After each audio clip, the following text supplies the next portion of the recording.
get adjusted. All right, this says the first book of Moses called Genesis. The book of Genesis is the great book of beginnings in the Bible, true to the meaning of its Hebrew and Greek name. And I don't speak Hebrew or Greek, but there you go. In beginning, and I guess this is the Greek of birth. Genesis permits us to view the beginning of a multitude of realities that shape our daily existence, the creation of the universe and the planet, the earth, the origins of plant and animal life, and the origins of human beings, marriage, families, nations, industry, artistic expression, religious ritual, prophecy, sin, law, crime, conflict, punishment, and death. And then it gives you a nice little picture here.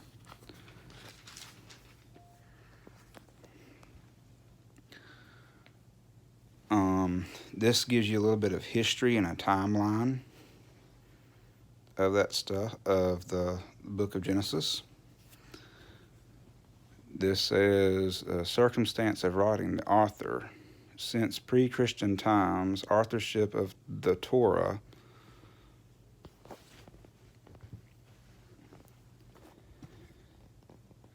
the 5 books that include the book of Genesis has been attributed to Moses, an enormously influenced Israel leader, an enormously influential Israelite leader from the 2nd millennium BC, with an aristocratic Egyptian background. Even though Genesis is technically anonymous, both the Old and New Testament unanimously recognize Moses as the Torah's author.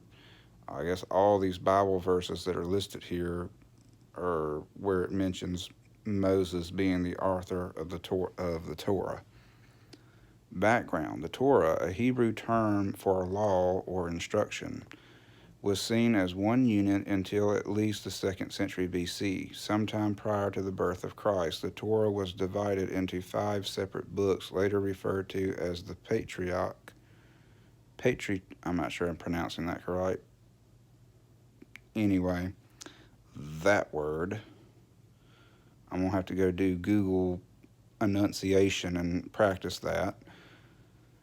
Literally 5 vessels. Genesis is the first book of the Torah, provides both the universal history of humankind and the patriarchal history of the nation of Israel. The first section, chapters 1 through 11, is a general history commonly called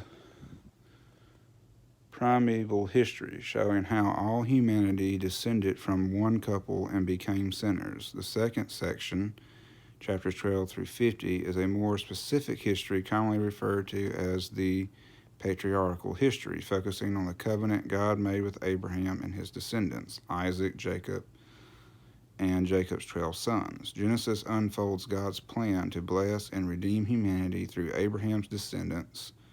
The book concludes with the events that led to the Israelites being in the land of Egypt. The message and the purpose. Creation. God is sovereign, Lord, and creator of all things. God created everything out of nothing. There was no pre-existing material. He is the creator, not a craftsman. This indicates that he has infinite power and perfect control over everything. He is separate from the created order and not part of creation. It is creation. It is to be considered an extension of God. All that God created is good because he is good and majestic God. God is Lord, maintaining sovereignty and involvement in his creations. God's control over human history is so complete that even the worst human deeds can be turned to serve his benevolent purpose. Human life.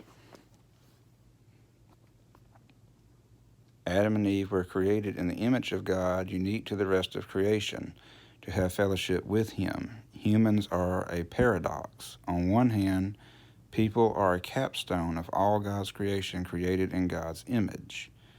and possessing godlike authority over the created order within their realm. On the other hand, they are sinners, using their God-given resources and